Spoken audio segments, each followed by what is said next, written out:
افرا تیری قسمت کا کیا کہنا، تو نے بچے بھی پیدا کیے تو اتنے بہادر کہ جب تک قیامت نہ آ جائے ان بچوں کی بہادری کو لوگ سلام کرتے رہیں گے۔ ایک بچے کی عمر 7 سال اور ایک بچے کی عمر 9 سال، کہتی ہے میرے بیٹو یہ جو سامنے کھڑا ہے یہ ابو جہل ہے، یہ تمہارے نبی جناب محمد رسول اللہ کو گالیاں دیتا ہے۔ غور کرو کہ وہ دونوں بچے ایک اونچے ٹیلے پہ چڑھ جاتے ہیں اور ایک بچہ تلوار لے کر پیچھے کھڑا ہو جاتا ہے۔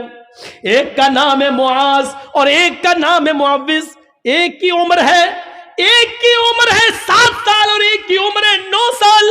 ایک بچہ پہاڑی پہ چڑھا ہے، ایک بچہ تلوار پیچھے چھپائے ہوئے کھڑا ہے زمین پر۔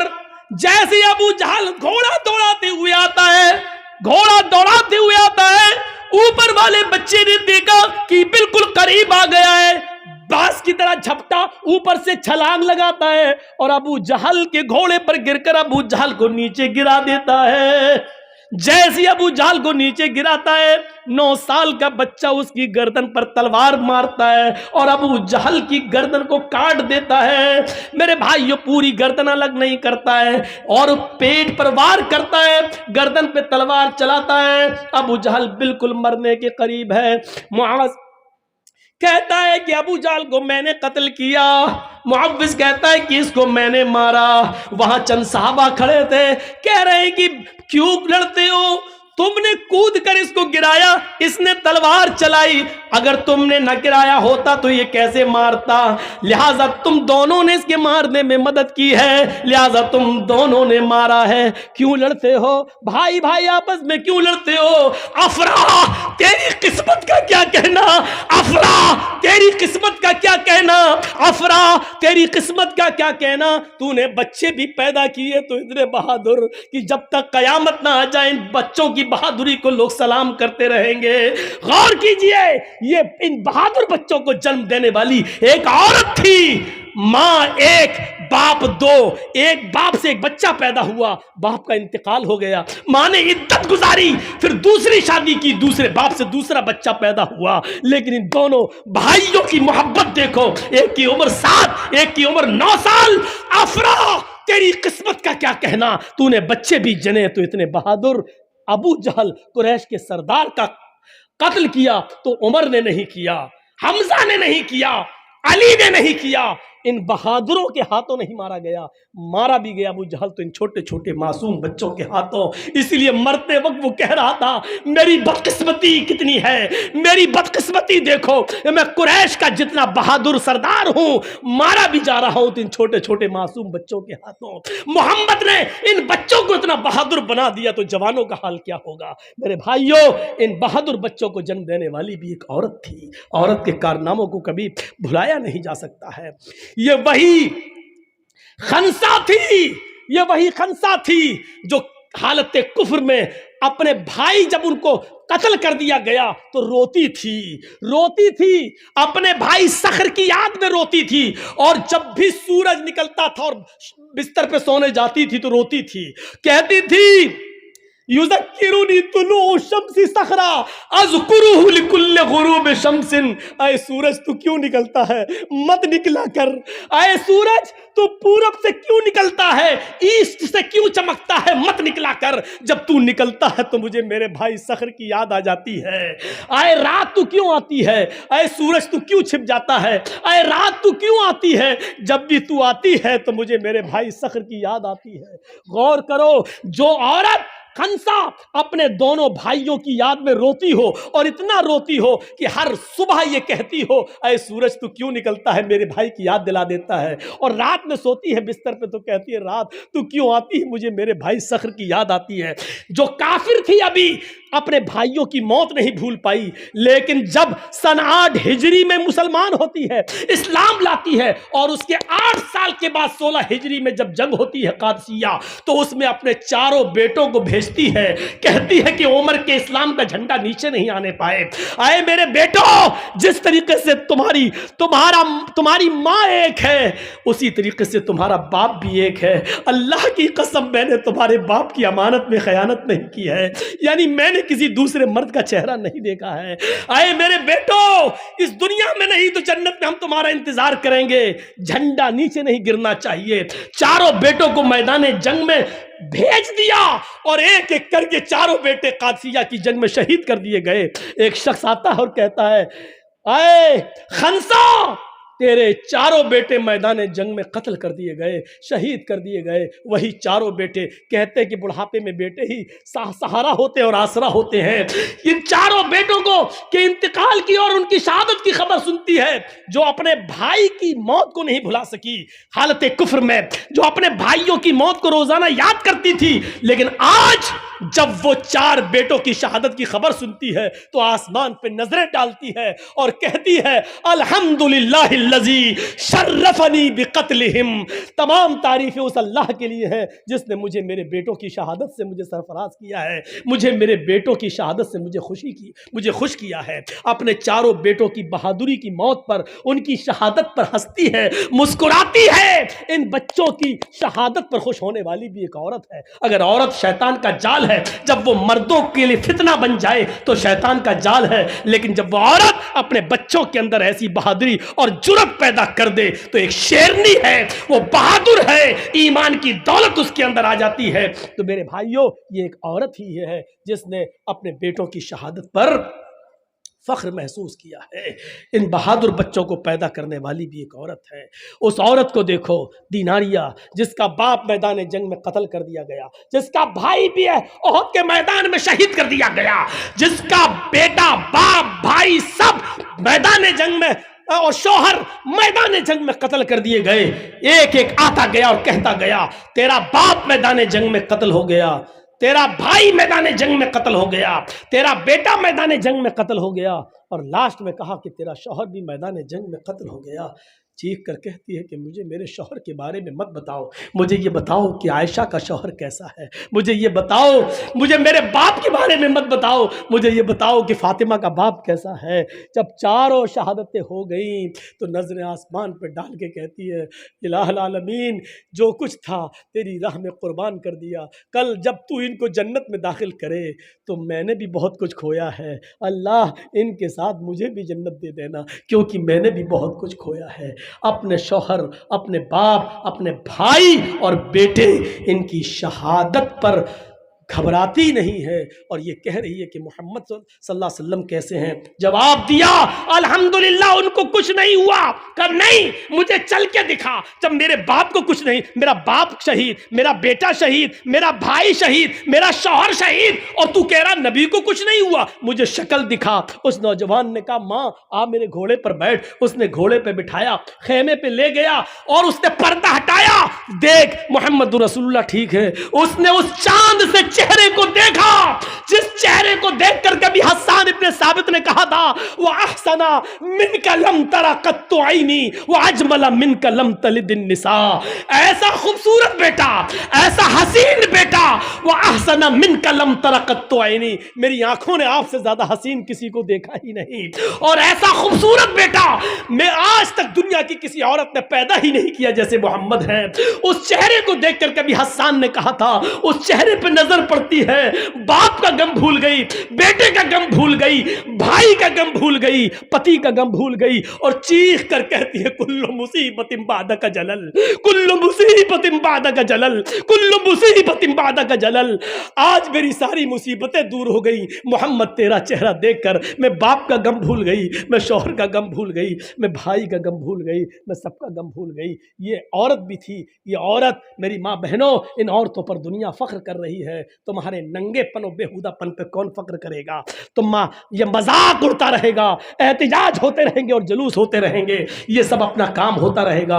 اب زندگی چند دنوں کی رہ گئی ہے, کچھ بن کر دکھا دو, کچھ ثابت کر کے دکھا دو. اگر دشمن حجاب کو اتروانے کے چکر میں پیچھے پڑے ہوئے ہیں, تم اپنے عمل سے حجاب کی حفاظت کر کے دکھا دو.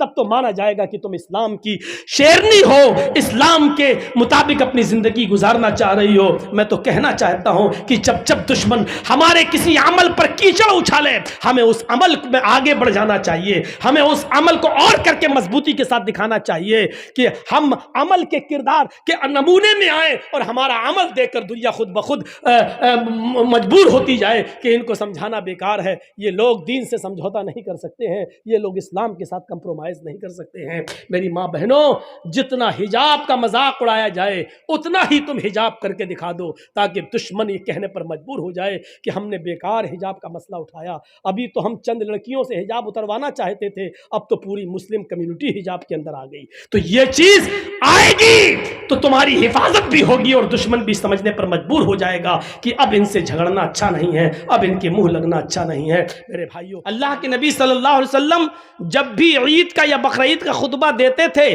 تو اس زمانے میں مائک نہیں تھا. عورتیں جو عید اور بقرعید کی نماز پڑھنے آتی تھیں تو اللہ کے نبی مردوں میں خطبہ دینے کے بعد پھر عورتوں کی جہاں جماعت ہوتی تھی آپ پردے کی اوٹ سے وہاں جا کر بھی خطبہ دیا کرتے تھے, تاکہ عورتیں تک ہماری آواز پہنچ جائے اور وہ بھی دین کی دعوت سے محروم نہ ہو.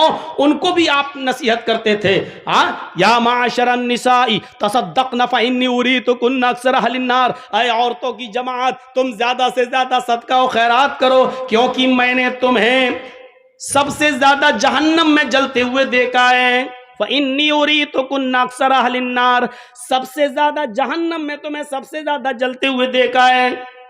لیکن عورتیں اس زمانے کی کتنی دیندار تھیں, کہنے لگی اللہ کے رسول آگے ہمیں کچھ نہیں سننا ہے, بس جتنا بتایا اتنا ہی کافی ہے, بس اتنا بتا دیجئے کہ عورتیں سب سے زیادہ جہنم میں کیوں جائیں گی. یہاں تو جرجیت صاحب اگر 1.5 گھنٹہ بول دیں تب بھی آدھا گھنٹہ اور 2 گھنٹہ بول دیں تو بہت جلدی ختم ہو گیا. مولانا صاحب ابھی تو پتہ ہی نہیں چلا ٹائم. ارے تمہیں پتہ نہیں چلا, جو بول رہا اس سے تو پوچھو. ہمیں سننے کا شوق ہے, ادھر سننے کا شوق نہیں تھا. بس آپ نے کہا عورتوں کو سب سے زیادہ جہنم میں جلتے ہوئے دیکھا ہے, ریزن بتا دیجئے سب سے زیادہ عورتیں جہنم میں کیوں جلتی ہوئی دکھائی دی, وہ کس وجہ سے جہنم میں گئیں, ہمیں اتنا بتا دیجئے تاکہ اس کام کو ہم چھوڑ دیں. آگے کی نصیحت بعد میں. اگر عمل سن تو لیں بہت زیادہ اور عمل ایک پہ بھی نہ کریں تو بیکار ہے. کم سننا ہے لیکن عمل کرنا ہے. ہمیں بتائیے کیوں گئی. اللہ کے نبی نے فرمایا تم سب سے زیادہ جہنم میں اس لیے گئی ہو, تم سب سے زیادہ جہنم میں اس لیے ڈالی گئی ہو, تکثرن اللعنہ تکفرن العشیر. پہلی وجہ یہ ہے کہ تم لعن و طعن زیادہ کرتی ہو, تم چغلی زیادہ کرتی ہو.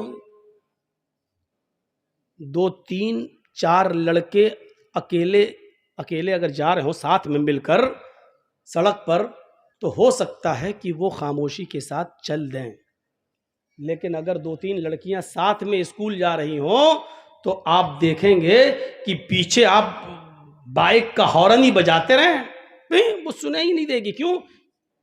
وہ باتوں میں اپنی سہیلیوں کی باتوں میں لگی ہوئی ہیں, ان کو نہیں سنائی دے گا, کیونکہ ان کی باتیں آپ کے ہارن کے بائک کے ہارن سے زیادہ وہ اس میں مست ہیں, باتوں میں لگی ہوئی ہیں, نہیں سنائی دے رہا ہارن. تو ایک تو لعن و طعن زیادہ کرتی ہو, اور دوسری وجہ تمہارے جہنم میں جانے کی ہے کہ تکفرن العشیر, شوہروں کی نافرمانی تم زیادہ کرتے. تو آپ عورتوں کو بھی بولا کرتے تھے. اور اس وقت بڑا مدعا جو اٹھا, اور آج دیکھ لیجئے جو سوشل میڈیا پہ چل رہا ہے, کسی آدمی کا جو مرڈر کر دیا گیا ہے اور مار دیا گیا ہے. یہ ہونا ہے, الیکشن کا دور ہے نا, کسی طریقے سے. ارے آپ کے یہاں کی بات نہیں کر رہے ہیں, ہم کرناٹک کی بات کر رہے ہیں. آپ یہاں انیس کو گھسڑ دیے. آج دیکھ لیجئے بجرنگ دل کا کوئی آدمی تھا, کتنا چرچا اس کا ہو رہا, اور اس کے تار مسلمانوں سے جوڑنے کی کوشش کی جا رہی ہے, اور کوئی بڑی بات نہیں. جیسے 2024 کے الیکشن کے موقع پر پلوامہ حملہ ہو گیا, تو یہ دھروی کرن کا سب کچھ ہوگا, اندند ہیرا پھیری سب کچھ کیا جائے گا اور ہوگا. حجاب کا مدعا اٹھا, ہونا تو یہ چاہیے تھا حجاب کے مدعے پر اٹھنے کے بعد کہ ہمیں کوئی جلوس نہیں نکالنا تھا, کوئی احتجاج نہیں کرنا تھا, لیکن ایک ایسا منصوبہ ہونا چاہیے ہماری عورتوں کے اندر, ہماری خواتین کے اندر, کہ جس چیز کو مدعا بنایا اب ہم کر کے دکھائیں گے, اور اسلام کی اس اہم رکن کو ہم زندہ کر کے دکھائیں گے. تو جتنی بے پردہ گھوم رہی تھی ان سب کو پردے میں آ جانا چاہیے. بازاروں میں بھی اپنا احتجاج اس طریقے سے پیش کریں کہ نہیں, یہ مسئلہ صرف ان بچیوں کا نہیں رہا اب جو اسکول میں پڑھ رہی اور ان کو حجاب سے روکا جا رہا ہے. اب ہم بازاروں میں جائیں گے تو حجاب پہن کر جائیں گے, اب ہم مائکے جائیں گے تو حجاب پہن کر جائیں گے. ہونا یہ چاہیے تھا کہ اب اس کو اپنی آن سے اور اپنی شان سے اور اپنے مذہب کے سے جوڑ کر دیکھنا چاہیے تھا ہماری ماں بہن بیٹیوں کو. لیکن جلوس نکال دینے سے تو ہم انہی کا کام کر رہے ہیں. ان کو تو یہی ہتھیار چاہیے جو ہم ان کے ہاتھ میں دے دیتے ہیں کہ لو صاحب, وہ اپنے مقصد میں کامیاب ہو جاتے ہیں. ہونا یہ چاہیے تھا, ہو یہ رہا. چلے گا 10 مارچ کے بعد سب ٹھنڈا ہو جائے گا, پھر اس علاقے میں چلے گا جہاں پھر الیکشن کا دور ہوگا. یہ چیزیں چلتی رہیں گی, لیکن اس میں کوئی شک نہیں ہے کہ عورت پر پردہ فرض ہے. آج میں آپ کو کچھ ایسی چیز بتانا چاہتا ہوں کہ لفظ عورت ہی یہ بتلاتا ہے کہ پردہ ہے. عورت, فیمیل, اردو میں کیا کہیں گے؟ عورت. ہندی میں کیا کہیں گے؟ استری. انگلش میں کہیں گے وومن. اردو اور عربی یہ دونوں لفظ کیا ہے؟ عورت. اور یہ عورت کا لفظ اتنا مشہور ہوا کہ ہندی کی جو کتابیں ہیں سلیبس, اس میں بھی یہی پڑھایا جاتا ہے, چھوٹے او سے اوکھلی, بڑے او سے عورت. خود ہندو سلیبس میں بھی یہی لکھا ہے عورت. لیکن عورت کا معنی کیا ہوتا ہے؟ عورت کا معنی ہی ہوتا ہے ستر. عورت کا معنی ہی ہوتا ہے چھپائی جانے کی چیز. عورت کا معنی ہوتا ہے, کھل کر صحیح معنی بتا دوں, عورت کا معنی ہوتا ہے ننگا یا ننگی, اور ننگی چیز کو چھپایا جاتا ہے. جو چیز برہنہ ہو اس کو چھپائی جاتی ہے. تو عورت کے معنی کیا ہوتے ہیں؟ ننگا یا ننگی, اس کو چھپایا جائے. قرآن کریم کی آیت سے سمجھانے کی کوشش کرتا ہوں. ثلاثۃ عورات لکم, یہ ہے قرآن کریم کی آیت کا ایک ٹکڑا. دیکھیے, عورت کا پلورل استعمال ہوا ہے. تھوڑی سی اسپیڈ ہماری ڈاؤن ہوگی, بعد میں ہم پھر اپنے لب و لہجے میں آئیں گے. پہلے سمجھ لیجیے. ثلاثۃ عورات لکم, عورت کا پلورل استعمال ہوا کیا ہے؟ عورات. عورت سنگولر اور عورات پلورل. 3 وقت ایسے ہیں جو ننگے ہیں. اب بھونڈا ترجمہ اچھا نہیں لگتا ہے, اس لیے اس کا ترجمہ میں یوں کر رہا ہوں. ثلاثۃ عورات لکم, 3 times, 3 اوقات, 3 وقت ایسے ہیں جو پردے کے وقت ہیں. ان پردے کے وقتوں میں, ان ننگے وقتوں میں تم کسی کے گھر نہ جایا کرو. اللہ تعالیٰ نے, قرآن کہہ رہا, اللہ تعالیٰ نے جو آداب سکھلائے ہیں کہ کسی کے گھر جاؤ تو پہلے دروازہ کھٹکھٹاؤ, جب وہ دروازہ کھولے تو سلام کہہ کے اندر جاؤ. وہیں پر اللہ تعالیٰ نے یہ بھی بتایا کہ 3 وقت ایسے ہیں جو پردے کے وقت ہیں, ان وقتوں میں تم کسی کے گھر نہ جایا کرو. اور وہ 3 وقت پردے کے وقت جو ہیں, جو ننگے وقت اوقات کہلاتے ہیں, برہنہ ننگے اوقات, وہ کیا ہیں؟ نماز فجر سے پہلے, پہلا وقت. فجر کی نماز سے پہلے تم کسی کے گھر مت جاؤ. بھائی شوہر بیوی ہیں, لیٹے ہیں, آرام کر رہے ہیں, سو رہے ہیں, آپ کسی کے گھر اس وقت نہیں جائیے. منع کیا ہے فجر کی نماز سے پہلے کسی کے گھر جانے سے. نماز عشاء کے بعد کسی کے گھر مت جاؤ. 2 وقت ہو گئے. نماز فجر سے پہلے کسی کے گھر مت جاؤ اور عشاء کی نماز کے بعد کسی کے گھر مت جاؤ, کیونکہ عشاء کی نماز کے بعد وقت جو ہوتا ہے وہ سونے کا وقت ہوتا ہے. ہمارے ہاں عشاء کی نماز کا وقت گلچھرے اڑانے کا وقت ہوتا ہے, کرکٹ کھیلنے کا وقت ہوتا ہے, پوری رات کیرم بورڈ کھیلنے کا وقت ہوتا ہے. اور خاص آپ کے ہاں نہ ہو لیکن بڑے بڑے شہروں میں چلے جاؤ, جیسے ہم لکھنؤ کے ہیں, بمبئی وغیرہ میں چلے جاؤ, دلی, تو وہاں تو بڑا عجیب معاملہ ہے, اور دن شروع ہی ہوتا ہے عشاء کے بعد سے. وہاں 2 وقت ہو گئے. نماز فجر سے پہلے کسی کے گھر مت جاؤ, عشاء کی نماز کے بعد کسی کے گھر مت جاؤ. اور تیسرا پردے کا وقت کیا ہے؟ دوپہر میں ظہر کی نماز کے بعد جب آدمی قیلولہ کرتا ہے. یہ قیلولہ سنت ہے. اللہ کے رسول اور آپ کے صحابہ کبھی قیلولہ چھوڑتے نہیں تھے. قیلولہ کا مطلب سمجھتے ہیں نا؟ دوپہر کا کھانا کھانے کے بعد تھوڑی دیر کے لیے داہنی کروٹ سے سونا, لیٹ جانا, آرام کرنا.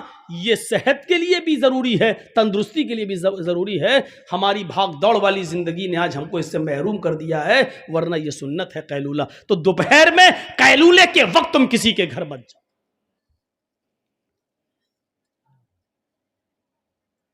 تو یہ 3 وقت پردے کے وقت بتائے ہیں, کسی کے گھر ان وقتوں میں نہیں جانا چاہیے. بہت زیادہ ایمرجنسی ہو, ضروری ہو, کسی کی طبیعت خراب ہو, فون کر کے بلا رہا ہو, تو دیکھیے مجبوری میں پھر کچھ کنڈیشنیں بن جاتی ہیں.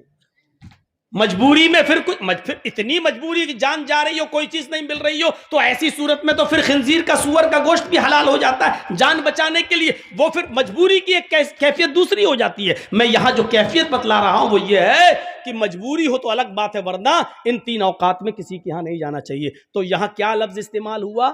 عورت, اور اس کا پلورل عورات.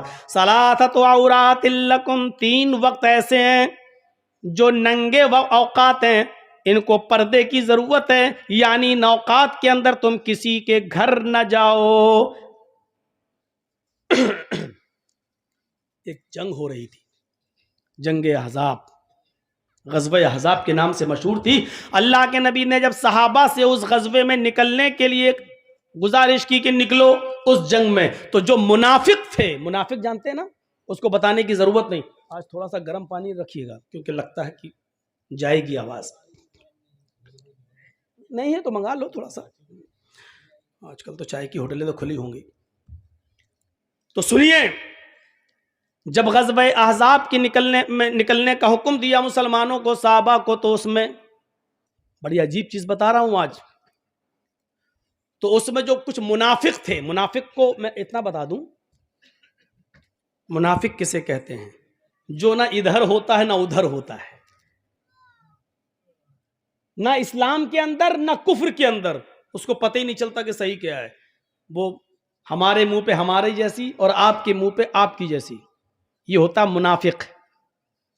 منافق کو سمجھانے کے لیے صحیح مثال دوں. ایک تو ہوتی ہے نیند, گہری نیند, ہم سو رہے ہیں, گہری نیند سونے والا آدمی دنیا کی لذتوں سے محروم ہے, لیکن نیند کی لذت اس کو مل رہی ہے, سکون اس کو مل رہا ہے. اور ایک ہوتا ہے جاگنا, جاگنے والا دنیا کی لذتوں سے فائدہ اٹھا رہا ہے, یہ بھی کھا رہا ہے, وہ بھی کھا رہا ہے, یہ بھی کھیل رہا ہے, وہ بھی, دنیا کی لذتوں سے فائدہ اٹھا رہا ہے, لیکن نیند کا مزہ نہیں لے پا رہا ہے, نیند کا سکون حاصل نہیں کر پا رہا ہے. یہ 2 چیزیں سمجھ لی آپ نے. گہری نیند میں جو آدمی سو رہا ہے وہ دنیاوی چیزوں کے مزے نہیں لے رہا ہے, لیکن نیند کا سکون اس کو مل رہا ہے. جاگنے والا آدمی دنیاوی چیزوں سے لطف اندوز ہو رہا ہے, انجوائے لے رہا ہے, لیکن نیند کے مزے نہیں لے پا رہا ہے. بیچ میں ایک نیند کیسی ہوتی ہے, بیٹھے بیٹھے مولانا جرجیز تقریر کر رہے ہیں, ہم پھر اٹھ گئے. یہ وہ کیفیت ہوتی ہے, نہ جاگ رہا ہے نہ سو رہا ہے, نہ دنیاوی لذت لے پا رہا ہے اور نہ نیند کا ہی مزہ لے پا رہا ہے. یہی ہوتا ہے منافق. نہ وہ کفر کا ہی مزے لے پا رہا ہے, نہ وہ آخرت کے مزے لے پا رہا ہے اسلام کے. یہ ہے منافق. جرجی صاحب ہمارے منہ پہ ہماری تعریف. آپ ہمارے ورودھی ہیں, آپ کے پاس گئے, ارے وہ کمینہ آدمی, آپ کے منہ پہ آپ کی. تو یہ منافق تھے جو اس شرط پہ اللہ کے نبی کے ساتھ رہ رہے تھے کہ جب کوئی ہم پر حملہ کرے گا آپ پر تو ہم آپ کا ساتھ دیں گے. جنہوں نے کلمہ پڑھ لیا تھا لیکن دھوکہ دینے کے لیے, اور اللہ کے رسول و صحابہ ان کو مسلمان سمجھ رہے تھے کہ یہ تو کلمہ گو ہیں, ہمارے بھائی ہیں. سارے لوگ جب جانے لگے غزوہ احزاب میں تو یہ منافق لوگوں نے کیا کہا, اے اللہ کے نبی, اے اللہ کے رسول, ہم غزوے میں شرکت نہیں کر سکتے, ہم جنگ میں نہیں جا سکتے ہیں. قرآن پڑھیے, قرآن کیا کہتا ہے, اے اللہ کے نبی میں غزوے میں نہیں جا سکتا. کیوں نہیں جا سکتا؟ اپنی وجہ بتاتے ہیں یہ منافق. ان بیوتنا عورت, عورت کا لفظ استعمال ہو رہا ہے, غور کیجئے. ان منافقوں نے کیا کہا, ان بیوتنا عورت, ہمارے گھر ننگے ہیں. اے اللہ کے نبی ہم اپنا گھر چھوڑ کر نہیں جا سکتے ہیں. ان بیوتنا عورت, ہمارے گھر ننگے ہیں, یعنی ہمارے گھروں میں دروازے نہیں ہیں. اگر ہم جنگ میں چلے جائیں گے تو ہماری بیوی اور بیٹیوں کی عزت محفوظ نہیں رہے گی. ہمارے گھروں میں دروازے نہیں لگے ہیں, یا یہ کہیے کہ دروازے تو لگے ہیں لیکن دیواریں بہت چھوٹی چھوٹی ہیں. کوئی بھی دیوار سے چڑھ کر ہمارے گھر میں چھلانگ لگا سکتا ہے, ہمارے گھر میں آ سکتا ہے. بہانہ کیا بنایا کہ ہمارے گھروں میں حفاظت نہیں ہے, ہمارے گھر ننگے ہیں, اس میں دروازے نہیں ہیں, اس لیے ہم نہیں جا سکتے ہیں, ہماری مجبوری ہے. تو انہوں نے اپنے گھروں کو غیر محفوظ کہنے کے لیے کون سا جملہ استعمال کیا؟ عورت کا ورڈ استعمال کیا جو قرآن میں آیا ہے, ان بیوتنا عورت, ہمارے گھر ننگے ہیں. عورت کا مطلب کیا ہوا؟ ننگا یا ننگی, اور ننگی چیز کو چھپایا جاتا ہے. آپ کا گھر بہت عالیشان بنا ہو لیکن دروازہ نہ ہو تو اس گھر کی کوئی حیثیت نہیں, کیونکہ کوئی بھی چور چوری کر سکتا ہے. اس کا مطلب یہ ہے کہ آپ کا گھر ننگا ہے, جب تک اس کو چھپاؤ گے نہیں, عورت اس گھر کے اندر عورت نہیں رکھو گے, یعنی دروازہ نہیں رکھو گے, آپ کا گھر غیر محفوظ ہے. گھر کو ڈھکنا ضروری ہے, دروازہ ضروری ہے. اسی طریقے سے عورت ننگی ہے, اس کی حفاظت ضروری ہے, یعنی اس کے لیے پردہ ضروری ہے, اس کے لیے ستر ضروری ہے. کہیے معظم پورو کلیا چک اور ادھر ادھر سے آئے ہوئے لوگوں, اب کیا کہو گے حجاب کے بارے میں اور نقاب کے بارے میں؟ وہ تو اللہ بھلا کرے ان مدرسوں کا کہ جب سے یہ مدرسے کھلے ہیں تب سے ہمیں کچھ برقعے اور کچھ نقاب دکھائی دے جاتے ہیں, ورنہ نقاب ہے ہی کہاں. آج بھی ہمارے یہاں اوریانیت اور جہالت کا عالم یہ ہے کہ آج بھی ہمارے گھروں کی عورتیں گھروں میں نہیں, ہمارے محلوں میں بنے ہوئے تالاب میں نہاتی ہیں, اور ان تالابوں میں نہاتی ہیں جہاں سے مردوں کا گزر بھی ہوتا ہے. آج بھی ہماری جہالت اور ہماری اوریانیت اور ہمارے ننگے پن کا حال یہ ہے کہ ہم سمجھ ہی نہیں پا رہی ہیں کہ ہمیں گھر کے اندر جس عورت کے سر کا ایک بال تک دکھنا جائز نہ ہو, وہ ایسے تالاب میں نہائے جو سڑک پر بنا ہو, سڑک کے کنارے, اور جہاں مرد بھی گزر رہے ہوں اور عورتیں بھی گزر رہی ہوں. میرے پیارے ساتھیوں, اس کو ہم جہالت اور اوریانیت کے علاوہ اور کوئی دوسرا نام نہیں دیا جا سکتا, اس کو سننا پڑے گا. پرمپرا کہہ لو, رواج کہہ لو, لیکن پرمپرا اور رواج جب غلط ہو تو اس کو بدلنا چاہیے, اس کو چینج کرنا چاہیے. یہ بھی عبادت کا ایک حصہ ہے. آج بدامنی کیوں ہے؟ عورت جتنا پردے میں رہے گی امن رہے گا, عورت جتنا بے پردہ رہے گی امن بھنگ ہوگا, شانتی بھنگ ہوگی. اور آج دیکھ لیجئے شانتی بھنگ ہونے کی وجہ کیا ہے؟ عورت کا ننگا پن, عورت کے کپڑے, عورت کا بےہودہ لباس, عورت کی اوریانیت, اور آج کی جوان لڑکیوں کا پہناوا اور ان کی ڈریس. میں جانتا ہوں کہ ہماری اس تقریر کو بھی توڑ مروڑ کے پیش کیا جاتا ہے, صاحب عورت کی آزادی چھینی جا رہی ہے. وہ مثال میں نے کبھی دی تھی نا, شاید آپ کو یاد ہوگا. بھیڑیے نے بکریوں کو مشورہ دیا تھا کہ تم اپنے مالک کے کھونٹے میں بندھی رہتی ہو, ذرا جنگل میں ٹہل کر دیکھو, کھلی ہوا ہے, فضا ہے, ہر طریقے کا چارہ, سبزی اور ہریالی تمہیں ملے گی. بکریوں نے سمجھا کہ ہاں یہ بھیڑیا تو ہمارا ہمدرد ہے, بڑی اچھی بات بتلا رہا ہے. ان بکریوں نے اپنے مالک کے خلاف ممیانا شروع کر دیا, میں. مالک نے اس بکریوں کے پاس آ کر جائزہ لیا تو پتا چلا کہ یہ بکریاں کھوٹے سے نکلنا چاہتی ہیں. ہمیں آزادی چاہیے، ہمیں آزادی چاہیے، ہمیں کھوٹے میں نہیں بندھنا ہے، ہم اس گھر کے اندر نہیں رہ سکتے، ہمیں باہر جانا ہے، جنگل کے اندر ہمیں آزادی ہے، ہر طریقے کا کھانا ہے، ہر طریقے کا چارہ ہے، تم تو ایک ہی قسم کا لا کر ہمیں کھلاتے رہتے ہو، ہمیں گھومنا ہے پھرنا ہے. ایک بوڑھی بکری بھی اسی بکریوں کے ریوڑ میں تھی، وہ کہنے لگی تمہارا مالک جو تمہیں روکھا سوکھا کھلا رہا ہے اسی کو کھا لو. آئے میری بیٹیو، آئے میری بچیو، جنگل کے اندر تمہیں آزادی نہیں ملے گی. یہ خوبصورت آزادی تمہیں دور سے بڑی خوبصورت دکھائی دے گی لیکن اندر سے بڑی گھناؤنی ہے. تم اکتا جاؤ گی، تم کوفت ہو جاؤ گی، تم پریشان ہو جاؤ گی. ان تمام بکریوں نے اس بوڑھی بکری سے کہا ماں تم اپنا منہ بند کرو، چپ رہو، تم تو بڈھی ہو چکی ہو، تم تو اپنی زندگی جی چکی ہو، 1-2 مہینے کی اور مہمان ہو، ہم سے ہماری زندگی کا حق کیوں چھین رہی ہو؟ ہمیں بازار، ہمیں گاؤں میں، ہمیں جنگلوں میں گھومنے دو. وہ کھوٹا توڑنے لگیں، رسیاں توڑنے لگیں. جب کام نہیں چلا تو بھوک ہڑتال کر دیتی ہیں بکریاں. مالک جو کھلائے گا کھائیں گے ہی نہیں. مالک نے سوچا کہ ان کے بھوکا مرنے سے بہتر ہے ان بکریوں کو ان کی آزادی دے دی جائے جو مانگ رہی ہیں. مالک کو رحم آ گیا اور مالک نے ان بکریوں کی رسی کو ڈھیلا کر کے چھوڑ دیا. چھلانگ لگاتی ہوئی، پھلانگتی ہوئی یہ بکریاں جنگل کے اندر جاتی ہیں. جنگل کے اندر یہ بکریاں جاتی ہیں، ٹہلتی ہیں، بڑی کھلی ہوا آ رہی ہے. دیکھو یہ کیسی ہریالی لگی ہے، ہم یہ کھائیں گے وہ کھائیں گے، یہاں آرام سے گھومیں گے پھریں گے. بوڑھی بکری اپنے مالک کو چھوڑ کر نہیں جاتی ہے.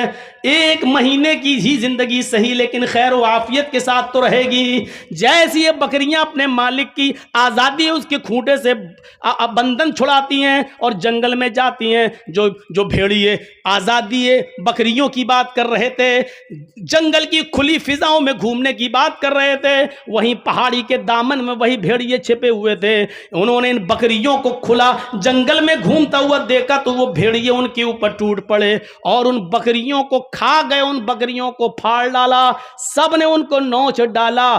آج جو عورتوں کی آزادی ان کو گھروں سے نکال کر آزادی کی بات کر رہے ہیں، یہ وہی بھیڑیے ہیں جنگل کے، یہ وہی بھیڑیے ہیں جنگل کے. ان عورتوں کو اتنا آزادی دے دی جائے گی تو یہی بھیڑیے ان کو نوچ ڈالیں گے، کھا ڈالیں گے. دیکھ لیجئے کیسے کیسے واقعات سامنے آتے ہیں کہ فلاں منتری نے فلاں کی لڑکی کے ساتھ بلاತ್ಕಾರ کیا ہے، اس کے باپ نے کورٹ میں مقدمہ دائر کیا، گواہی دینے جا رہا ہے تو باپ کو بھی راستے سے ہٹا دیا. جو اس لڑکی کے فیور میں گواہی دینے جانا چاہتے تھے ان گواہوں کو بھی مروا دیا. آج دیکھ لیجئے میرے پیارے ساتھیوں، یہ واقعات آپ کو بہت آسانی کے ساتھ سننے کو مل جائیں گے، پڑھنے کو. جو آزادی نسواں، عورتوں کی آزادی کا نعرہ لگاتے ہیں، وہی چھپے ہوئے بھیڑیے ہیں جو ان عورتوں کی آزادی کا ناجائز فائدہ اٹھاتے ہیں. ورنہ بتاؤ کون سا ڈپارٹمنٹ آج ایسا ہے جو بدنام نہ ہو اور جہاں لڑکیوں کو ان کی مرضی کے مطابق اگر کوئی سروس یا کوئی نوکری ملتی ہے اور ان کا جسم صحیح سلامت رہتا ہو. کوئی ایک ڈپارٹمنٹ بتا دو جہاں ان کو ان کی مرضی کے مطابق ڈپارٹمنٹ ملنے کے لیے ان کے جسم کا سودا نہ کیا جاتا ہو. اور اس معاملے میں فلمی دنیا سب سے زیادہ بدنام ہے. میرے پیارے ساتھیوں، یہی وہ آزادی ہے جو تم مانگ رہی ہو اور یہ وہی بھیڑیے ہیں جو تمہاری آزادی کی فکر کر رہے ہیں اور تمہیں حق دلانا چاہتے ہیں. میرے اس معاملے کو ہماری ماں اور بہنوں کو سوچنا پڑے گا اور سمجھنا پڑے گا. اسلام نے تمہیں جتنی آزادی دی ہے اتنی کافی ہے، اور جتنا تمہیں کسی بندھن میں رکھا ہے وہ تمہاری حفاظت کے لیے، تمہاری قیمتی چیز کی حفاظت کے لیے. ذرا تصور کرو، تمہاری وہ قیمتی چیز ہے، اس قیمتی چیز کی حفاظت کے لیے اللہ کے نبی نے یہ اصول بنا دیا کہ اگر کسی کی ماں، کسی کی بہن، کسی کی بیٹی گھر کے اندر موجود ہے اور اس کے دروازے بند ہیں، پھر بھی کوئی سوراخ سے جھانک کر تمہارے گھر میں تمہاری ماں، بہن، بیٹی کی عزت و آبرو کو دیکھنا چاہتا ہے اور تمہاری نظر اس کے اوپر پڑ جاتی ہے کہ کوئی ہے جو ہمارے بند دروازے اور بند کھڑکیوں خوبیوں کے باوجود ہمارے گھر کی جاسوسی کر رہا ہے, ہماری ماں بہن بیٹی کو تک رہا ہے, تو اس آدمی کو حق دیا ہے کہ وہ دروازہ کھولے, چاقو یا چھری لے کر آئے اور گھر کی جاسوسی کرنے والے, تاک جھانک کرنے والے کا مرڈر کر دے, اس کو قتل کر دے, تو قتل کرنے والا گناہگار نہیں مانا جائے گا. ہم بھارتی لاء کے حساب سے بات نہیں کر رہے, ہم اسلام کی پیرائے میں بات کر رہے ہیں. ذرا تصور کرو کہ وہ کتنی قیمتی چیز ہے جس کے لیے اسلام اس بات کی اجازت دیتا ہے کہ اگر اپنی ماں بہن بیٹی کی عزت و آبرو کے بچانے کے لیے اگر تم کسی کا مرڈر کرتے ہو, قتل کرتے ہو, تو تم قاتل نہیں لکھے جاؤ گے, اور اگر جواب میں اس نے تمہیں مار دیا تو تم شہید کہلاؤ گے. ذرا تصور کیجیے کہاں ہیں ہم. تو منافقوں نے کون سا لفظ استعمال کیا تھا؟ عورت. ان بیوتنا عورت, ہمارے گھر ننگے ہیں. آئیے قرآن نے جو پردہ بتایا ہے, قرآن نے جو پردہ بتایا ہے, جن لوگوں سے پردہ بتایا ہے وہ ایک لمبی لسٹ ہے کہ ان سے پردہ, ان سے پردہ, ان سے پردہ, ان سے پردہ, اور جن سے پردہ نہیں ہے اس کی بھی ایک لمبی لسٹ ہے. ان سے پردہ نہیں, ان سے پردہ نہیں, اس میں باپ بھی شامل ہے, سسر بھی شامل ہے, ان سے پردہ نہیں ہے.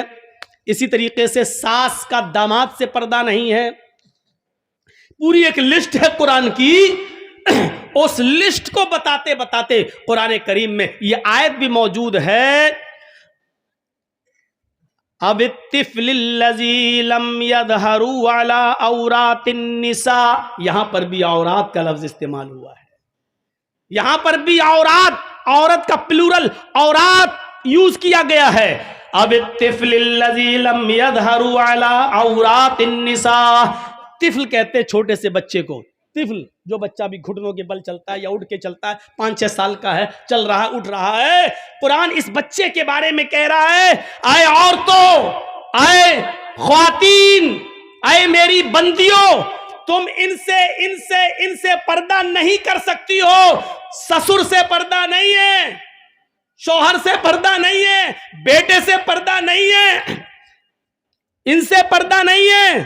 اب الطفل الذی لم یظہروا علی عورات النساء, تمہیں پردے میں چھوٹ دیتے ہوئے ان بچوں کو سے بھی پردہ نہ کرنے کی چھوٹ دی جا رہی ہے کہ تم ان بچوں سے بھی پردہ نہیں کر سکتی ہو. علی عورات النساء, جو ابھی عورتوں کے پردے, ان کی ستر, ان کی شرمگاہ اور ان کے ننگے پن کے بارے میں نہیں جانتے. یعنی ان بچوں سے بھی پردہ نہیں ہے جن کو ابھی عورت کے خفیہ اندرونی معاملات کے بارے میں جن کو علم نہیں ہے, ان بچوں سے بھی پردہ کی چھوٹ ہے. تم ان سے بھی پردہ نہیں کر سکتی ہو, کوئی گناہ نہیں ہے. تو بتانے کا مقصد یہ تھا کہ یہاں کیا استعمال کیا گیا؟ عورت کا پلورل عورات, یعنی ان سے بھی پردہ نہ کرو. کھلے, ان کے سامنے بھی کھلے عام آ سکتی ہو, ان کو اپنی گود میں بٹھا سکتی ہو, اور چھوٹے چھوٹے بچوں کو اپنی گود میں لے کے تم ان کو بھی چوم سکتی ہو, بوسہ لے سکتی ہو, کوئی حرج کی بات نہیں ہے. چھوٹے چھوٹے بچوں سے تم ہاتھ بھی ملا سکتی ہو, مصافحہ بھی کر سکتی ہو. یہ ہے اسلام. آئیے ایک چیز, ایک حدیث بتاتا ہوں آپ کو. اللہ کے نبی صلی اللہ علیہ وسلم مسجد کے اندر داخل ہوئے, مسجد نبوی, اپنی مسجد. جب مسجد میں داخل ہوئے تو ایک صحابی مسجد کے اندر لیٹے ہوئے تھے, اور اس صحابی کا نام تھا جرحد. ابو داؤد کی روایت ہے, وہ اس صحابی کا نام تھا جرحد. تو مسجد کے اندر لیٹے ہوئے تھے اور ان کی لنگی گھٹنے سے اوپر آ گئی تھی. یہ یہاں یعنی یہ حصہ کھل گیا تھا. ران ہی بولتے ہیں نا آپ کے یہاں, چلیے اس کو ران بولتے ہیں. یہ حصہ کھل گیا تھا. کبھی کبھی پوچھنا پڑتا ہے, پتہ نہیں ہم ران کہہ دیں اور آپ سمجھ ہی نہ پائیں. تو گھٹنے سے اوپر کا حصہ ہے یہ ران کھل گیا. سو رہا ہے, سوتا مرتا برابر, سو رہا, اور ران کھل گئی. اللہ کے نبی جب داخل ہوئے تو آپ کی نظر اس ران پہ پڑ گئی. فوراً نگاہ نیچی کر لی. سوچئے ران, ہم کیا کیا پہن کے نہاتے ہیں, کیا پہن کے ہم کھیلتے ہیں, کیا پہن کے ہم ٹرینوں میں سفر کر رہے ہیں. آج بہت سے لوگوں کو دیکھو اتنا انڈر ویئر پہنا, ٹرین میں بھی سفر کر رہے ہیں, پتہ نہیں کیا. آج اتنا پہن کے لوگ کرکٹ بھی کھیل رہے ہیں. ارے مرد تو مرد, اتنا کپڑا عورتیں بھی پہن کے کھیل رہی ہیں. اولمپک دیکھ لو, ٹینس دیکھ لو. اب نام نہیں لوں گا میں, ضروری نہیں سب کا نام لیا جائے, اور نام لینے کی ضرورت کیا ہے. اسلام تو علی اعلان ایک حکم نافذ کرتا ہے, وہ کسی کے اوپر بھی جا سکتا ہے. تو اس صحابی کی جب ران کھل گئی تو اللہ کے نبی صلی اللہ علیہ وسلم نے ان کو آواز دے کے اٹھایا, جرحت جرحت جرحت. حضرت جرحت اٹھے کیا؟ تو آپ نے جو جملہ کہا, اما علمت ان الفخذ عورت, دیکھیے جملہ اور اس پہ لفظ کیا, عورت. ان الفخذ عورت, اے جرحت اما علمت, کیا تمہیں نہیں معلوم, اما علمت کیا تمہیں پتا نہیں ہے, اما علمت کیا تمہیں یہ بات نہیں بتائی گئی, کیا تم اس بات سے واقف نہیں ہو, کیا اس بات سے تمہیں خبردار نہیں کیا گیا, کیا تمہیں نہیں معلوم ان الفخذ عورت, کی ران بھی برہنہ ہے, ران بھی ستر ہے, ران بھی ننگے پن میں شامل ہے, یعنی ران کو بھی چھپایا جائے گا. ان الفخذ عورت, یہ ران بھی چھپانے کی چیز ہے, ستر ہے. اب سوال یہ پیدا ہوتا ہے, گھٹنے سے اوپر کا حصہ کھل جائے تو وضو ٹوٹتا ہے یا نہیں ٹوٹتا ہے, یہ ایک الگ مسئلہ ہے. ران کھل جانے سے یا گھٹنے کا اوپر کا حصہ کھل جانے سے وضو نہیں ٹوٹتا ہے. یہ بات یاد رکھیے گا. بہت سے لوگ ران کھول کے لنگی اوپر ہو گئے, وہ وضو کر وضو کر. بھائی تیرے باپ کے فتوے کہاں سے لایا تو؟ وضو جن چیزوں سے ٹوٹتا ہے اس کی ایک لسٹ بتا دی اللہ کے نبی صلی اللہ علیہ وسلم نے, 7 چیزوں سے, ان کو دہرانے کی ضرورت نہیں, سب کو معلوم ہے. ان میں ران کا کھل جانا بھی شامل, ران کا کھل جانا شامل نہیں ہے. ران جو کھل جائے ہاں, لیکن کھلنا نہیں چاہیے, اس کا پردہ ہے ناف سے لے کر گھٹنے تک. دیکھیے یہ جو ناف ہے, نابھی جس کو بولتے ہیں آپ لوگ, ناف سے لے کر گھٹنے تک اتنا حصہ مرد سے بھی چھپائے گا اور اتنا حصہ عورت سے بھی چھپائے گی. یاد رکھیے گا, ناف سے لے کر گھٹنے تک کا حصہ یہ مرد کو مرد کا بھی نہیں دیکھنا چاہیے, اور اتنا ہی حصہ عورت کو عورت کا بھی نہیں دیکھنا چاہیے. عورت کا عورت سے اتنا پردہ ہے اور مرد کا مرد سے بھی اتنا پردہ ہے. مرد کسی مرد کی ران پر نظر نہیں ڈال سکتا, عورت کسی عورت کی ران پر نظر نہیں ڈال سکتی. جو کھیل رہی ہیں ان کے بارے میں کیا کیا جائے, فیشن شو میں جو آ رہی ہیں اب کیا کیا جائے, ٹی وی سیریلوں میں جو یہ سب پہن کے آ رہی ہیں ان کے بارے میں کیا کیا جائے. تو آپ نے کہا اما علمت ان الفخذ عورت, اے جرحت کیا تمہیں معلوم نہیں کہ ران بھی عورت ہے, ران بھی ستر ہے, اس کو بھی چھپایا جائے گا. کتنا کلیئر کر دیا ہے. اب کیا رہ جاتا ہے, کیا رہ جاتا ہے؟ عورت کا معنی کیا ہوتا ہے؟ چھپائی جانے کی چیز, یعنی پردہ. عورت کا معنی ہی ہے ستر, عورت پردہ کرے گی. اللہ کے رسول صلی اللہ علیہ وسلم نے ایک حدیث کے اندر کہہ دیا, المرأۃ عورت, عورت عورت ہے. لو یہ 2 بار عورت ہے, کیا مطلب؟ المرأۃ عربی میں کس کو کہیں گے؟ عورت, اور عورت عورت. المرأۃ عورت, عورت ہے, یعنی عورت پوری کی پوری چھپائے جانے کی چیز ہے. عورت پوری کی پوری ستر ہے, اس کو چھپایا جائے گا, وہ غیر مردوں کے سامنے نہیں آ سکتی ہے. دیکھیے ہم اسلامی لیبل پر بات کر رہے ہیں. اب آپ وہ سب سوال مت کریے گا کہ مولانا صاحب چناؤ لڑنا کیسا ہے, پھلا کیسا ہے, وہ سب آپ اپنے پاس رکھیے گا. وہ اپنے انڈین حالات کے تحت و مد نظر آپ اپنا فیصلہ کیجئے گا.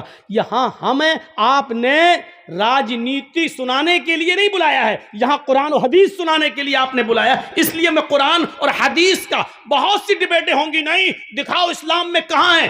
ٹی وی میں چل رہا ہے, ڈیبیٹ چل رہی ہے. ہمارے موبائل میں کچھ ایپ ایسے بھی ہم نے ڈاؤن لوڈ کر رکھے ہیں کہ کبھی کبھی سفر میں ہم سن لیں کہ زی نیوز کیا کہہ رہا ہے, انڈیا ٹی وی کیا کہہ رہی ہے, تو ہم لوگ سنتے رہتے ہیں. ڈیبیٹ میں ایک نے تو یہاں تک کہہ دیا, کوئی لڑکی نے, کسی مولانا ڈیبیٹ میں آئے تھے, ان سے کہا کہ آپ قرآن کی کوئی ایک ایسی آیت دکھا دو, ایک ایسی آیت دکھا دو کہ جس میں عورت کو حجاب کا حکم دیا گیا ہو, پردے کا حکم دیا گیا ہو. اس طریقے کی ڈیبیٹیں ہو رہی ہیں میرے بھائیوں, اس طریقے کی ڈیبیٹیں.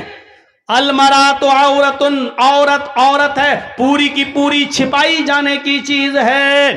النساء عورتن، عورتیں سطر ہیں، یعنی ساری عورتوں کو اپنا جسم چھپانا ہوگا، سر سے لے کر پیر تک اپنے آپ کو غیر مردوں کے سامنے چھپانا ہوگا، غیر مردوں کے سامنے وہ نہیں آ سکتی ہیں۔ قرآن کریم جناب محمد رسول اللہ صلی اللہ علیہ وسلم کی بیویوں کو بھی حکم دیتا ہے، سنیے، قرآن نبی کی بیویوں کو بھی حکم دیتا ہے، یا نساء النبی لستن کاحد من النساء ان اتقیتن فلا تخضعن بالقول فیطمع الذی فی قلبہ مرض ولا تبرجن تبرج الجاہلیت الاولی۔ قرآن نبی کی بیویوں سے کہتا ہے، اے نبی کی بیویوں، یا نساء النبی، اے نبی کی عورتوں، اے نبی کی بیویوں، اس میں خدیجہ بھی شامل ہیں اگرچہ وہ اس دنیا میں نہیں ہیں، عائشہ بھی ہیں، سودا بھی ہیں، زینب بنت جہش بھی ہیں، ام سلمہ بھی ہیں، ام حبیبہ بھی ہیں، نبی اکرم کی ساری بیویاں شامل ہیں۔ اور قرآن نبی کی بیویوں سے، اللہ نبی کی بیویوں کو حکم دے رہا ہے، اے نبی کی بیویوں، اے نبی کی عورتوں، اے نبی کی وائفز، اے نبی کی بیویوں، تم عام عورتوں کی طرح نہیں ہو، تم اور دنیاوی عورتوں کی طرح نہیں ہو۔ یا نساء النبی لستن کاحد من النساء، تم دنیا کی اور عورتوں کی مثل نہیں ہو، ان کی طرح نہیں ہو۔ ان اتقیتن، اگر تم اللہ سے ڈرتی ہو تو، اگر تم اللہ والی ہو تو، اگر اللہ کا خوف تمہارے اندر ہے تو تم اور عورتوں کی طرح نہیں ہو۔ فلا تخضعن بالقول، اے نبی کی بیویوں، اگر تمہارے پاس کوئی آ جائے اور تم سے گفتگو کرنے لگے تو تم ماں ہو سب کی، اس لیے اے نبی کی بیویوں، جب تم سے کوئی آدمی بات کرنا چاہے، گفتگو کرنا چاہے تو تم ان سے گفتگو کر سکتی ہو، بات چیت کر سکتی ہو، لیکن بات چیت کرتے ہوئے تمہارا لہجہ نرم نہیں ہونا چاہیے۔ فلا تخضعن بالقول، تمہاری بات چیت میں نرمی نہیں ہونی چاہیے، تمہاری بات میں مٹھاس نہیں ہونی چاہیے، جب تم کسی سے گفتگو کرو تو تمہاری آواز میں سریلا پن، میٹھا پن نہیں ہونا چاہیے، بلکہ معمولی سختی ہونی چاہیے، لہجے کے اندر تھوڑا کڑک پن ہونا چاہیے۔ اگر تم نرمی سے بات کرو گی، اگر تم سویٹ بن کر، سافٹ ہو کر تم کسی سے گفتگو کرو گی، فَيَطْمَعَ الَّذِي فِي قَلْبِهِ مرض، تو جن مردوں کے دلوں میں بیماری ہے، عشق کا بھوت اور پیار کا بھوت بہت جلدی ان پر چڑھتا ہے۔ فَيَطْمَعَ الَّذِي فِي قَلْبِهِ مرض، جن کے دلوں میں بیماری ہے، وہ تمہارے سافٹ آواز سے، وہ تمہاری نرم و ملائم لہجے سے طرح طرح کے خیالات اپنے دل میں پال لے گا، طرح طرح کے وچار اپنے دماغ میں رکھ لے گا، اپنے مائنڈ میں لے آئے گا۔ اے نبی کی بیویوں، جب تم کسی سے بات کرو تو تمہاری آواز میں نرمی نہیں ہونی چاہیے۔ فَيَطْمَعَ الَّذِي فِي قَلْبِهِ مرض، ورنہ بیمار دل والے تمہاری سافٹ سے، تمہارے نرم لہجے سے وہ اپنے دماغ میں، اپنے مائنڈ میں غلط خیالات پیدا کر لیں گے۔ یعنی شاید یہ سوچ لیں، ہوتا نا کسی نے جی ہاں ہنس کے مسکرا کے تھوڑی سی بات کر لیں تو اب بار بار فون ہوتا ہے، رانگ نمبر لگ گیا، اب ہم کو پڑھا رہے ہو، یہ رانگ نمبر جو بار بار لگ رہا ہے، کیوں لگ رہا ہے؟ کیوں؟ یہ اسی سافٹ پن کا نتیجہ ہے۔ اگر پہلی بار لڑکی فون اٹھا کے کہتے کون، کیا بات ہے، یہ رانگ نمبر لگا کیسے، کیوں آیا، چلو ٹھیک ہے پہلی بار آ گیا، آئندہ نہیں آنا چاہیے، بس ہو گیا ختم۔ گالی بھی نہ دو، ہٹ ہٹ چل، یہ بھی مت، یہ کچھ کہنے کی ضرورت نہیں ہے، بس آواز میں تھوڑی سی سختی ہو، نرم لہجہ نہ ہو، دوبارہ آپ کے پاس فون نہیں آئے گا، ارے بڑی ٹائٹ ہے۔ فَيَطْمَعَ الَّذِي فِي قَلْبِهِ مرض، اے نبی کی بیویوں، اس طریقے کی بات نرم لہجہ نہیں ہونا چاہیے. وَقَرْنَ فِي بُيُوتِكُنَّ اور اپنے گھروں کو مضبوطی کے ساتھ لازم پکڑ لو. اپنے گھروں سے بلا ضرورت تم باہر نہ نکلو. بہت سخت ضرورت ہو, بیمار ہو, ڈاکٹر کو دکھانے جانا ہے تو آپ جا سکتی ہو. اب ہر سنڈے کو ہی نہیں جاؤ, ہر سنڈے کو اپنے مائکے جانا ہے. آج کل سوشل میڈیا پہ بڑے بڑے وہ آ جاتے ہیں نا کبھی کبھی لطیفے. سنڈے کو شاپنگ, ہفتے کو ہم بازار جائیں گے, سنڈے کو اماں کے ہاں جائیں گے, منڈے کو فلاں جگہ جائیں گے. ہیں اپنے پتی سے کہتی جا رہی ہے, پتی نے سب سن لیا, پھر کہنے لگا جی ہاں جمعے کو میں مسجد جاؤں گا. بیوی بولی وہ کیوں؟ کہا بھیک مانگنے. جب 6 دن تمہارے ساتھ اتنی جگہ جاؤں گا تو پھر اب رہ کیا گیا؟ 7واں دن اب ہے تو اب مسجد چلا جاؤں گا, کٹورا لے کے بھیک مانگوں گا. 6 دن کا حساب تم نے جڑا دیا, 1 دن کا ہم نے جڑا دیا. اب رہ کیا گیا؟ جمعہ بچا تو ہم مسجد میں چلے جاتے. حقیقت ہے کہ اتنے دنوں میں تو ہوئی گی. عجیب حالات ہیں. ہماری ماں بہنوں کو ایک تو اپنی زبان پر لگام دینا ہوگا. بولتی بہت ہے, کچر کچر کچر کچر کچر, رک نہیں سکتی. شاید آپ نے سنا ہوگا کہ آم کے پیڑ کے نیچے 2 عورتیں باتیں کر رہی تھیں, اچانک ایک آم ٹوٹ کے گرا. تو ایک عورت دوسری سے کہنے لگی ارے یہ اوپر سے کیسے گر گیا؟ دوسری کچھ بتانے ہی والی تھی کہ آم خود بول بیٹھا, تم دونوں کی باتیں سن کر میں پک گیا اس لیے گر گیا.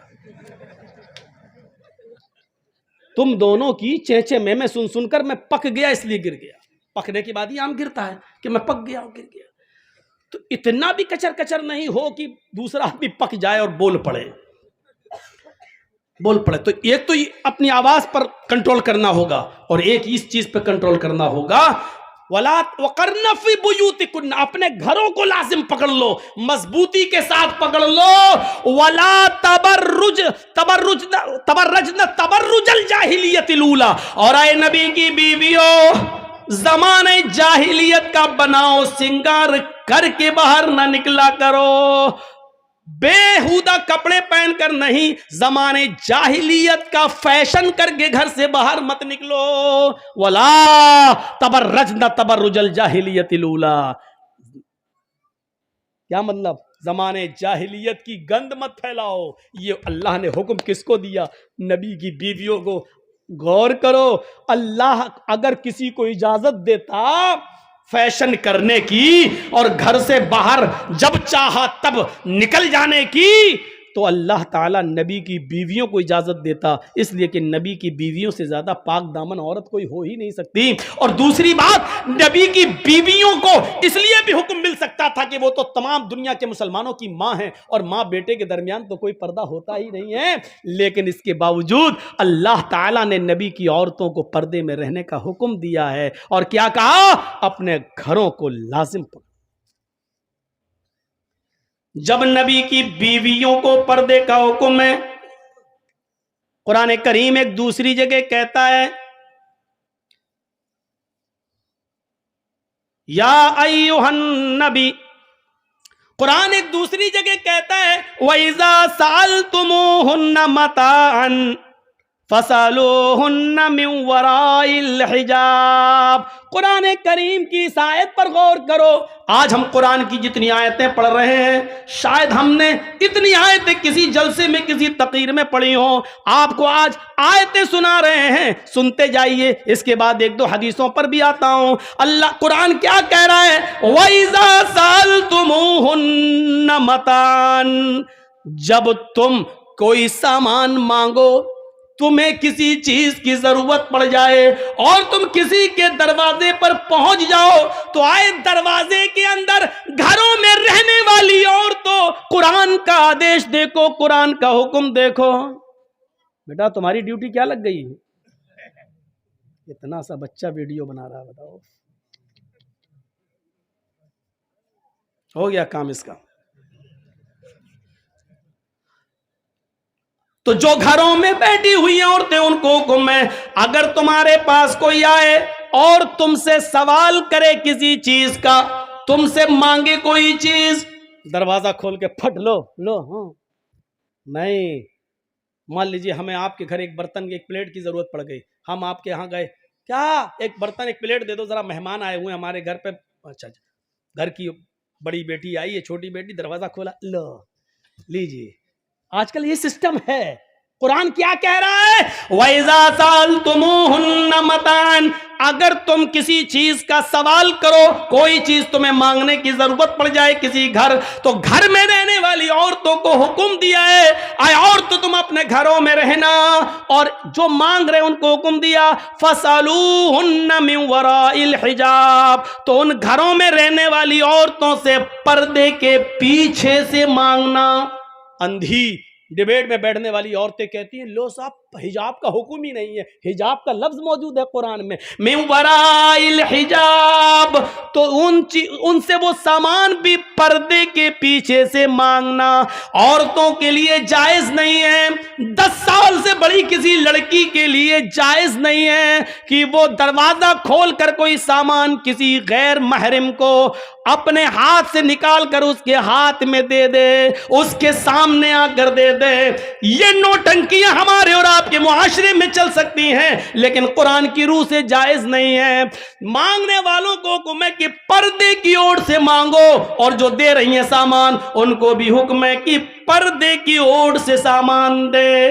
جب ان کو کوئی پلیٹ, موبائل یا رومال یا کپڑا اگر ان کو دینا ہی پڑے تو اپنے ہاتھوں میں گلیوز چڑھا لیں, اپنے ہاتھوں میں گلیوز چڑھا لیں, یا کوئی کپڑا گلیوز نہ ہو تو باندھ لیں, اور وہ سامان اٹھا کر ہلکا سا دروازہ کھول کر اور وہ پردے کے پیچھے سے وہ سامان دیں. اس طریقے سے وہ سامان دیں کہ ان کے ہاتھ کی ہتھیلی اور چہرہ, حالانکہ بہت سے لوگ ہتھیلی اور چہرے کا پردہ نہیں مانتے ہیں, ان کے پاس اپنے دلائل ہیں. ڈاکٹر ذاکر نائک جیسی شخصیت بھی چہرے اور ہاتھ کی ہتھیلی کا پردہ وہ نہیں مانتے ہیں. وہ کہتے ہیں کہ اس کا اگر عورت پردہ نہ کرے تو کوئی حرج نہیں ہے.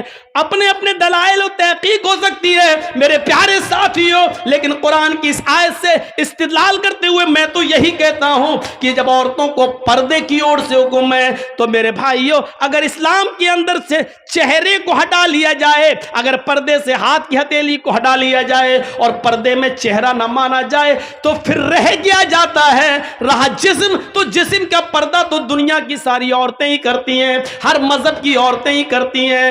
چہرہ ہی تو اٹریکشن پیدا کرتا ہے, چہرہ ہی تو ایسا ہے کہ جو دلوں کے اندر کشش پیدا کرتا ہے, اٹریکٹ کرتا ہے. اسی لیے چہرے کو کا بھی پردہ ہونا چاہیے. آئیے قرآن کی اس آیت کو سننے کے بعد ہم اس نتیجے پر پہنچتے ہیں کہ قرآن کی اس آیت پر ہم غور کر کے دیکھ لیں کہ عورتوں کو حکم ہے کہ مردوں کو کہ پردے کے پیچھے سے ان سے سامان مانگو, گھر میں گھس کر کوئی سامان آپ نہیں مانگیں. اس میں حجاب کا لفظ موجود ہے. آئیے قرآن کی ایک تیسری آیت کی طرف ہم آپ کو لے کے چلتے ہیں. قُل لِّلْمُؤْمِنَاتِ يَغْضُضْنَ مِنْ أَبْصَارِهِنَّ وَيَحْفَظْنَ فُرُوجَهُنَّ وَلَا يُبْدِينَ زِينَتَهُنَّ إِلَّا مَا ظَهَرَ. یہی الا ما ظہرا ہے جس سے بعض لوگ چہرے اور ہاتھ کی ہتھیلیوں کا پردہ نہیں مانتے ہیں. ترجمہ دیکھو, قُل لِّلْمُؤْمِنَاتِ يَغْضُضْنَ مِنْ أَبْصَارِهِنَّ, اے مومنہ عورتوں, نبی اپ مومنہ عورتوں سے کہہ دو, مسلمان عورتوں سے کہہ دو, کیا کہہ دو؟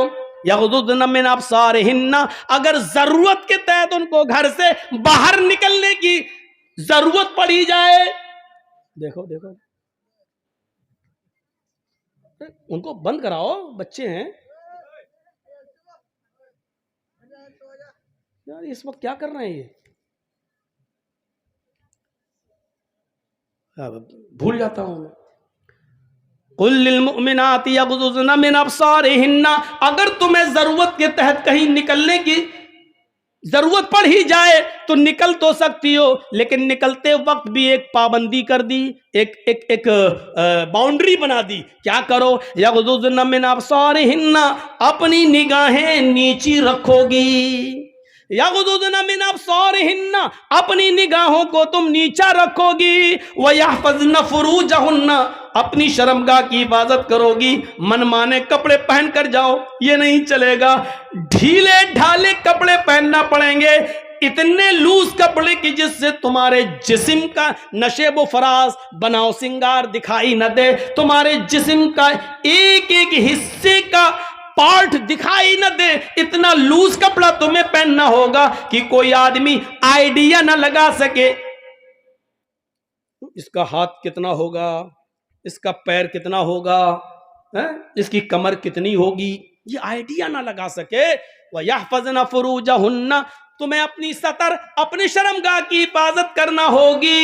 وَلَا يُبْدِينَ زِينَتَهُنَّ، جتنا بھی زیب و زینت، جتنا بھی بناؤ سنگار، جتنی بھی لپسٹک، جتنی بھی کریم، جتنی بھی پاؤڈر، جتنا بھی زیور اور جتنا بھی خوبصورت اور اٹریکٹ کرنے والے کپڑے تمہیں پہننا ہو، اپنے گھر میں پہن سکتی ہو، اپنے شوہر کے سامنے پہن سکتی ہو، جتنی کریم لپسٹک لگا سکتی ہو لگا لو، جتنا میک اپ کرنا چاہو کر سکتی ہو، لیکن جب ضرورت کے تحت گھر سے باہر نکلو تو وَلَا يُبْدِينَ زِينَتَهُنَّ، تو تمہارے بناؤ سنگار، تمہاری زیب و زینت غیر مردوں کے سامنے ظاہر نہیں ہونی چاہیے، غیر مردوں کے سامنے نہیں آنی چاہیے۔ عورت کا لپسٹک لگا کر گھر سے باہر نکلنا حرام، عورت کا خوشبو لگا کر گھر سے باہر نکلنا حرام، عورت کا عطر لگا کر، پرفیوم لگا کر گھر سے باہر نکلنا حرام، یہاں تک کہ عورت خوشبودار کوئی چیز، کوئی تیل ہی کیوں نہ ہو، ڈابر آنولا یا چمیلی، اگر یہ تیل بھی لگا کر گھر سے باہر نکلتی ہے تو اس کے لیے یہ بھی حرام۔ میں حرام بول رہا ہوں، ناجائز نہیں، حرام، تاکہ ہمیں سمجھ میں آ سکے کہ ہماری کلچر کیا ہونا چاہیے اور اسلام میں کتنا زبردست عورت کو رکاوٹ ہے کہ تم یہ چیزیں گھر سے باہر لگا کر نہیں۔ ہاں، اپنے گھر میں رہو تو پوری بوتل اڑٹ لو عطر کی، کوئی منع نہیں کر رہا، گھر میں جو چاہو وہ پہنو، کوئی منع نہیں کرتا، تمہیں پہنو نہ پہنو کوئی فرق نہیں پڑتا، کلیئر، گھر کے اندر، وہ بھی صرف شوہر کے سامنے۔ آج کل تو جوائنٹ فیملی رہتی ہے، اب یہ تھوڑی کہا دیا جائے گا کہ جوائنٹ فیملی میں بھی جہاں سسر رہتا ہو، دیور رہتا ہو، جیٹ رہتا ہو، ادھر بھی پہن سکتے، نہیں۔ گھر کا مطلب شوہر والا روم، گھر کا مطلب خاص وقت اور خاص ٹائم۔ اب بھائی اس سے زیادہ تو ہم بولیں گے تو آپ کہو گے بڑا بیہودہ مولوی ہے، اس مولوی کو اب یہ باتیں یاد آ رہی ہیں، اس سے زیادہ تو ہم نہیں جا سکتے ہیں۔ کیا کہا؟ وَلَا يُبْدِينَ زِينَتَهُنَّ، اور اپنے بناؤ سنگار کو غیر مردوں کے سامنے ظاہر نہ کریں، إِلَّا مَا ظَهَرَ مِنْهَا، مگر جو خود بخود ظاہر ہو جائے۔ اب خود بخود ظاہر ہونے کا مطلب کیا ہے؟ عورت بیچاری پلیٹ اتار رہی ہے اوپر سے، کمرے میں آپ اور آپ کا دوست بیٹھا ہوا ہے، لیکن بیوی پردہ اردہ کر کے آئی، سب کچھ آئی، اب وہ پلیٹ اتار رہی ہے اوپر سے، اب اس کی آستین سرک کے ادھر آ گئی، مطلب پہنے ہوئے قمیض سرک کے ادھر آ گئی، تو یہ خود بخود ظاہر ہو گیا۔ تو الا ما ظہر منہا، یہ چیز ہے کہ اب پلیٹ اتار رہی ہے یا کوئی چیز اتار رہی ہے، اس میں اب آستین نیچے آ جائے اور ہاتھ کی ہتھیلی یا تھوڑی سی کلائی وغیرہ نظر آ جائے تو اس میں کوئی حرج نہیں ہے، کیونکہ یہ چیز خود بخود ظاہر ہو گئی ہے، تمہارا ارادہ نہیں تھا ظاہر کرنے کا۔ اسی طریقے سے شوہر نے کچھ کہا اور آپ آ رہی ہیں اور اچانک چہرہ سامنے آ گیا اور دوست نے دیکھ لیا، چونکہ وہاں تمہارا شوہر موجود ہے، اس لیے چہرہ اگر اچانک خود بخود ظاہر ہو گیا تو اس میں تمہارے اوپر کوئی گناہ نہیں ہے، کوئی بات نہیں، یہ چیز خود بخود ظاہر ہو گئی، آپ کا ارادہ نہیں تھا ظاہر کرنے کا۔ یہ چیز آج تم پتہ نہیں کیا سوچ رہی ہوں گی عورتیں کہ یہ مولوی تو آج ہم پہ برس پڑا، کتنی پابندی لگوائی جا رہی۔ ہمیں معلوم ہے پابندی لگوا تھوڑی رہا ہوں میں، وہ تو تم کرو گی وہی جو کرتی آ رہی ہو، لیکن ہم بتانا تھوڑی چھوڑ دیں گے۔ وَيَا إِلَّا مَا ظَهَرَ مِنْهَا، اس کے بعد دیکھیے کیا کہا گیا، آئے نبی مومنہ عورتوں سے کہہ دو کہ وہ نگاہیں نیچی رکھ کے اپنے ستر کی شرمگاہ کی حفاظت کریں اور اپنے بناؤ سنگار کو غیر مردوں کے سامنے ظاہر نہ کریں مگر وہ جو خود بخود ظاہر ہو جائے۔ وَلْيَضْرِبْنَ بِخُمُرِهِنَّ عَلَى جُيُوبِهِنَّ، آج یہ بہت بڑی برائی ہماری نوجوان لڑکیوں میں آ گئی ہے. اب وہ دوپٹہ لے کر نہیں چل رہی ہیں, دوپٹہ بھی آج کل رکھا رہ گیا گھر میں. آج کل صرف شلوار قمیض پہنی اور نکل گئی, اب دوپٹہ ان کے گلوں سے ہٹ گیا, ان کے سروں سے ہٹ گیا. قرآن کہہ رہا ہے جب وہ نکلیں, ضرورت کے تحت بھی کہیں جائیں تو وَلْيَضْرِبْنَ بِخُمُرِهِنَّ عَلَى جُيُوبِهِنَّ, تو وہ اپنے سینوں پر اپنی اوڑھنیوں کو ڈال لیں, اپنے دوپٹوں کو, کسی موٹی چادر کو وہ اپنے سینوں پر ڈال لیں. وَلْيَضْرِبْنَ بِخُمُرِهِنَّ, خمار دوپٹے کو اوڑھنی کو کہتے ہیں, اور اسی کا پلورل خمر استعمال ہوا ہے. وہ اس سے اپنا سینہ ڈھانک لیں, وہ کوئی موٹی چادر اپنے جسم پر اوڑھ لیں, اپنے سینوں پر. جیوب, جیب کہاں ہوتی ہے؟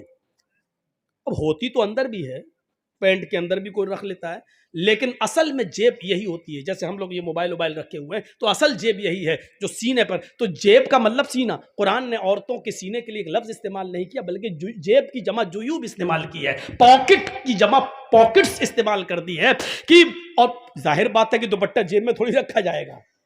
قرآن یہ تھوڑی کہہ رہا کہ دوپٹہ اٹھاؤ جیب میں رکھ لو, نہیں. عَلَىٰ جُيُوبِهِنَّ, چونکہ جیب سینے پر ہوتی ہے اس لیے اس کا ترجمہ یہ کیا جائے گا کہ عورتوں کو حکم دیا جا رہا ہے کہ وہ اپنی اوڑھنیوں کو, اپنی چادروں کو, اپنے موٹے دوپٹوں کو اپنے سینوں پر ڈال لیں. آج یہ برائی ہماری ماں بہنوں میں عام ہو چکی ہے, اور خاص طور پر نوجوان لڑکی دوپٹے کو اوڑھنا اپنے لیے آج لعنت سمجھتی ہے کہ تو غلط ہے, کیا دوپٹہ اوڑھیں. آج وہ بغیر دوپٹوں کے بازار میں جا رہی ہیں, گھوم رہی ہیں, اسکولوں میں جا رہی ہیں. یہ چیز ٹھیک نہیں. یہ آیتیں قرآن کی آپ کے سامنے چیخ چیخ کر کہہ رہی ہیں کہ ہمارا معاشرہ کیسا ہونا چاہیے. اللہ کے نبی صلی اللہ علیہ وسلم نے فرمایا ان اول ما یرفع عن هذه الامه الحیاء والامانۃ, قیامت کی جو نشانیاں, سنیے, قیامت کی جو نشانیاں پھیلیں گی, قیامت کی جو علامتیں ظاہر ہوں گی, ان میں سب سے پہلی جو نشانی ظاہر ہوگی وہ یہ ہوگی ان اول ما یرفع عن هذه الامه, اس امت سے, ہمارے مسلمانوں سے, امت محمدیہ سے قیامت کی نشانیوں میں سب سے پہلے جو ظاہر ہوگی, ہماری امت سے سب سے پہلے جو چیز اٹھائی جائے گی, ان اول ما یرفع عن هذه الامه الحیاء والامانۃ, وہ حیا ہوگی اور امانت ہوگی. شرم و حیا سب سے پہلے اٹھا لی جائے گی. عورتیں شرم کرنا چھوڑ دیں گی, حیا کرنا چھوڑ دیں گی, ان کے اندر سے شرم و حیا ختم ہو جائے گی. آج کل بھابی دیور سے کہے کون سی شادی پسند کرو گے, لو میرج کہ ارینج میرج, اب شرم کیا رہ گئی ہے.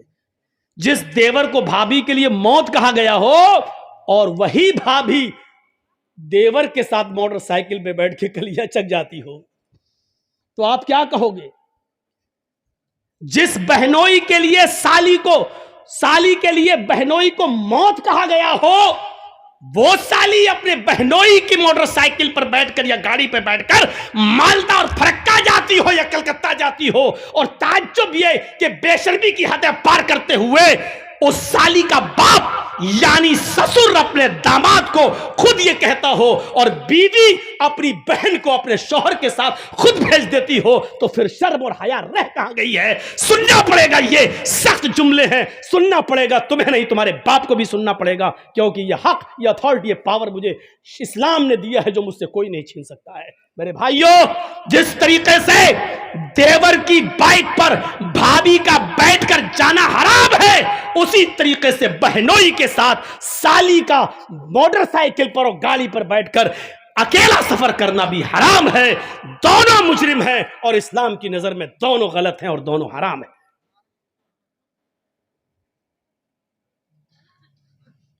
اب سب کی نظریں جا رہی ہوں گی, ہاں کون لے کے جاتا ہے اپنی سالی کو.